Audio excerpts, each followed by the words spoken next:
अस्सलामुअलैकुम वरहमतुल्लाहि वबरकातुहू। औज़ु बिल्लाहि मिनश्शैतानिर रजीम। बिस्मिल्लाहिर्रहमानिर्रहीम।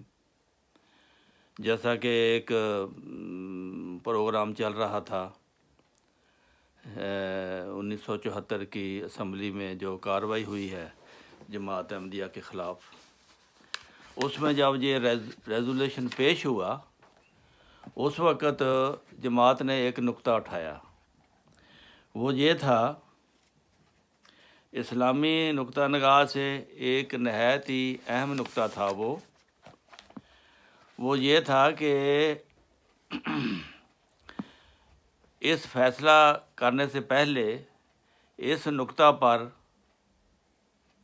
हक़ का फ़ैसला किया जाए कि ये नुक्ता किसके हक़ में जाएगा।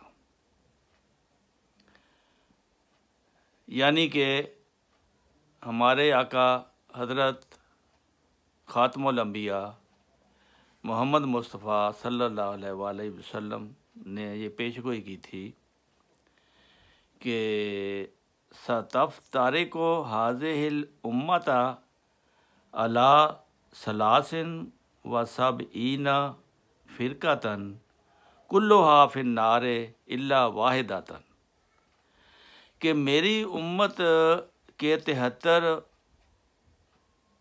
फ़िरक़ों में बट जाएगी, सब जहन्नम में जाएंगे सिवाय एक के। हज़रत मोहम्मद बिन अब्दुल वहाब रहमतुल्लाह अलैह, जो मुसलमानान हजाज की भारी अक्सरियत और आला हज़रत शाह फैसल के अकीदा के मुताबिक 12वीं सदी के मुजद्दिद थे, उन्होंने मदरजा बाला हदीस दर्ज करके इरशाद फरमाया, यानी 73 फ़िरक़ों में से 72 के नारी और एक के जन्नती होने का मसला एक अजीम शान मसला है। जो इसे समझता है वही फ़क़ीह है और जो उस पर अमल करता है। यानी 72 फ़िरक़ों को अमलन नारी और एक को जन्नती करार देता है, सिर्फ़ और सिर्फ वही मुसलमान है जो एक है। जमात इस्लामी के मशहूर आर्गन तर्जमान तुल कुरान 1945 में लिखता है, जनवरी 1945 में, आप देख सकते हैं, इस्लाम में अक्सरियत का किसी बात पर मुत्तफ़िक़ होना उसके हक़ में होने की दलील नहीं है और ना अक्सरियत का नाम सवाद आज़म है और ना हर भीड़ जमात के हुक्म में दाखिल है और ना किसी मकाम के मौलवियों की किसी जमात का किसी राय को इख्तियार करना अजमा है। इसका मतलब तायीद हदीस नबवी से होती है जो अब्दुल्ला बिन उमर रज़ी अल्लाह ताला अन्हु से मरवी है। इन्ना बनी इसराईला तफर्रकत अला सिनतैन व सबईना मिल्लतन व तफ्तारिकु उम्मती अला सलासिन व सबईना मिल्लतन कुल्लुहुम फिन्नार इल्ला मिल्लतन। कालू मन है या रसूलल्लाह, काला मा अना अलैहि व असहाबी। यानी बनी इसराइल 72 फ़िरक़ों में बट गए थे और मेरी उम्मत 73 फ़िरक़ों में बट जाएगी, जो सब के सब जहन्नम में पड़ जाएंगे सिवाय एक के। लोगों ने पूछा, ये कौन लोग हैं या रसूल अल्लाह? आपने फरमाया, जो मेरे और मेरे असहाब के तरीक़ पर होंगे। ये गिरोह ना कसरत में होगा, ना अपनी कसरत को अपने बारहक होने की दलील ठहराएगा, बल्कि इस उम्मत के 73 फ़िरक़ों में से एक होगा और इस मामूर दुनिया में उसकी हैसियत अजनबी और बेगाना लोगों की सी होगी। ये बिल्कुल वाज़ेह हो रहा है कि अजनबी और बेगाना कौन सी जमात है। आज पाकिस्तान में जो 72 फ़िरके इकट्ठे होकर जिन्होंने एक को बाहर निकाला, और एक को अजनबी की तरह समझ रहे हैं। आज भी जमात अहमदिया के ख़िलाफ़ उसी तरह का सलूक हो रहा है जिस तरह के एक अजनबी से किया जाता है। वहाँ रह कर भी उनको कोई हक नहीं दिया जाता, उनके बंदे शहीद किए जाते हैं, कत्ल किए जाते हैं, कोई पूछने वाला नहीं है, कोई हुकूमत उसको नहीं पूछती, कोई पर्चा दर्ज कराने वाला नहीं है, कोई पीछे अदालतें उसको नहीं सपोर्ट करती। तो ये अजनबियत तो जमात अहमदिया के साथ हो रही है। तो फिर माना लहबा साहबी यानी मेरे असहाब के तरीक़ा पर होंगे। असहाब का क्या तरीक़ था? असहाब सिर्फ तबलीग इस्लाम करते थे। असहाब और रसूलुल्लाह के ख़िलाफ़ सारे मक्का वाले उनको मारना सवाब समझते थे। उनके घर उजाड़ने, उनको घरों को आग लगाना, उनको कत्ल करना, उन पर हमला करना, उनको कोई हक ना देना, ये सारा कुछ वो ही कर रहे थे जो आज जमात अहमदिया के साथ पाकिस्तान में हो रहा है। इसमें तो जो देखने वाली आंख है वो देख सकती है कि क्या हालात हैं।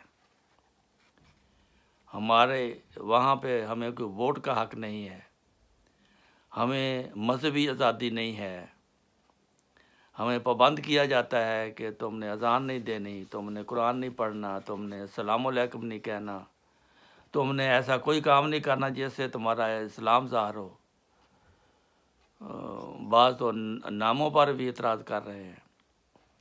तो ये सलूक जो है ये मक्का वाले इस तरह करते थे जो मुसलमान होते थे नए नए। नबी की सल्लल्लाहु अलैहि वसल्लम के साथ 13 साल ये मक्का वालों ने सलूक किया। तो वही सलूक अब जमात अहमदिया के साथ हो रहा है। इसमें कोई शक व शुबा की गुंजाइश नहीं है। अगर कोई इंसाफ की नज़र से देखने वाला हो उसको तो नज़र आएगा। तो बाकी तो समझेंगे कि ये सवाब है, इनको दुख देना, इनका माल लूटना, इनको कत्ल करना, जन्नत मिलेगी। मौलवी तो इसी तरह समझा कर भेजते हैं कि अगर जन्नत लेनी है तो जाओ किसी अहमदी को कत्ल कर दो, जन्नत में चले जाओगे। उन्होंने कत्ल करने वाले ने बयान दिए हैं। ये जो पेशावर में पिछले महीने एक जो कातिल पकड़ा गया है उसने बयान दिया है कि मौलवी ने मुझे कहा है कि अगर जन्नत लेनी है तो जाओ किसी अहमदी को कत्ल कर दो। और कई महीनों से लगातार वहाँ पे अहमदियों को कत्ल किया जा रहा है, शहीद किया जा रहा है।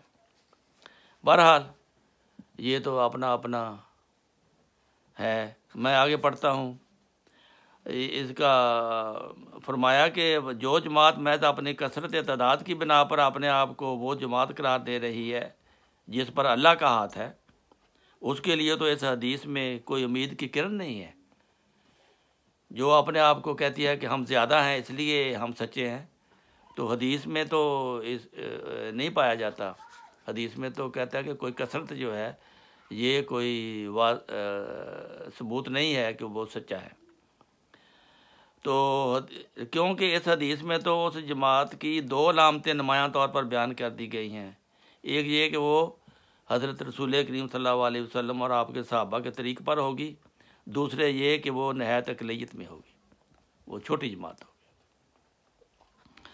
हज़रत सल्लल्लाहु अलैहि वसल्लम के मदरजा बाला फरमान के बिल्कुल बरअक्स अपोजिशन के उलमा की तरफ से पेश करदा रेजोल्यूशन ये ज़ाहिर कर रहा है कि उम्मत मुसलमा के 72 फ़िरके तो जनती हैं, सिर्फ़ एक दोज़खी है जो क़तई तौर पर हज़रत ख़ातमुल अंबिया सल्लल्लाहु अलैहि वसल्लम की हदीस मुबारक के ख़िलाफ़ और आपकी सरी गुस्ताखी के मुतरादिफ है। लो जी, ये तो कहते हैं कि 72 जनती हैं और एक दोज़खी है।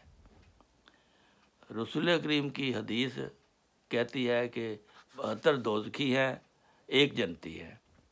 अब फ़ैसला आपने करना है, हालात और वाक़यात आपके हाथ में है।